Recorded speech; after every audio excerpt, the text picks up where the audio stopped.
M Chinnaswamy stadium रे शुक्रवार राति रे खेला जाइथिबा वर्षा बाधाप्राप्त मैच रे आरसीबी को भ्रमणकारी पंजाब किंग्स 5 विकेट रे हराई देछि।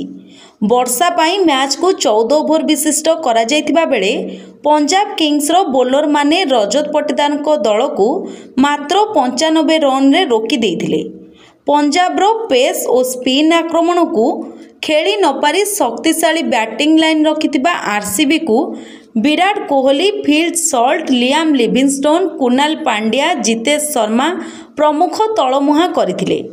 प्रतिकूल परिस्थिति रे संघर्ष करुथिबा आरसीबी मात्र 95 रन करथिला। पंजाब किंग्स किंतु 11 बॉल पूर्वरु मैच जीति जाइथिला। जोश हाजेलवुड 3 विकेट नहीं रोमांच भरिथिले मध्य नेहाल वाधेरा मैच छड़ाई नैथिले। पंजाब किंग्स 12.1 ओभर रे 5 विकेट हराई 98 रन संग्रह करि नैथिला। एथिसह श्रेयस आयर दल सप्तम मैच रु पंचम विजय हासिल करी द्वितीय दल भावे 10 पॉइंट अर्जन करी द्वितीय को उठिछि। आरसीबी घरोई माटी रे आउ एक पराजय सह से सप्तम मैच रु तृतीय पराजय पाइछि। Bureau report, public media.